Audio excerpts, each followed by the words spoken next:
লোকসভা নির্বাচন সেটাই পাখির চোখ করে একদিকে যেমন তৃণমূল কংগ্রেসের আজকে জেলাভিত্তিক বৈঠক কালীঘাটে নজর থাকছে, আর আজকে ঠিক সেই বিষয়কে মাথায় রেখে নির্বাচনকে মাথায় রেখেই মহানগরের রাজপথে শুভেন্দু অধিকারী চোর মুক্ত বাংলা গড়ার ডাক দিয়ে গড়িয়া থেকে যাদবপুর পর্যন্ত মিছিলে বিরোধী দলনেতা।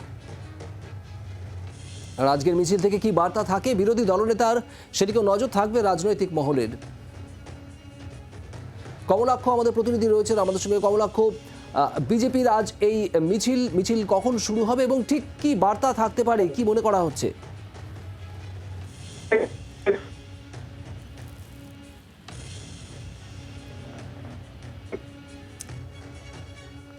কমলাক্ষ, তুমি সঙ্গে থাকো। আমরা আপনাদের গড়িয়া যাদবপুরে যে মিছিল বিরোধী দলনেতা, সেই মিছিল সম্পর্কেই আপনাদের আপডেট দিচ্ছি।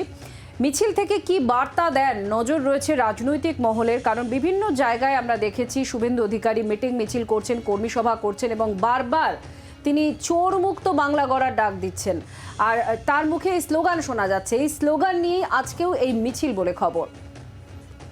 গড়িয়া থেকে যাদবপুর পর্যন্ত রাজপথে হাঁটবেন বিজেপি কর্মী সমর্থকরা, আর মিছিলের একদম পুরোভাগে থাকবেন বিরোধী দলনেতা শুভেন্দু অধিকারী। কমলাক্ষ রয়েছেন আমাদের সঙ্গে। কমলাক্ষ, কখন এই মিছিল শুরু হচ্ছে? দেখো, লোকসভা নির্বাচন আগে জেলায় জেলায় বিভিন্ন জায়গায় শুভেন্দু অধিকারী তার পরপর এই মিছিলের কর্মসূচি এবং মিছিলের শেষে একটি করে সভা করার কর্মসূচি তিনি নিয়েছেন।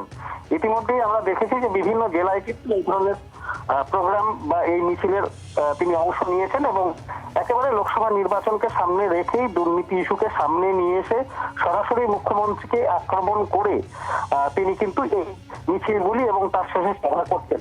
আজকে গড়িয়া থেকে মিছিল, গড়িয়া থেকে যাদবপুরের মিছিল বেলা 4টেই মিছিলের ডাক দেওয়া হয়েছে। দক্ষিণ কলকাতা এবং দক্ষিণ শহরতলির বিজেপির কর্মী সমর্থক তাদেরকে নিয়ে এই মিছিল, এবং মিছিলের শেষে কিন্তু আজকে যাদবপুরে একটি সভাও করবেন শুভেন্দু অধিকারী। বাংলার আওয়াজ, বাঙালির আবেগ, জি 24 ঘন্টা।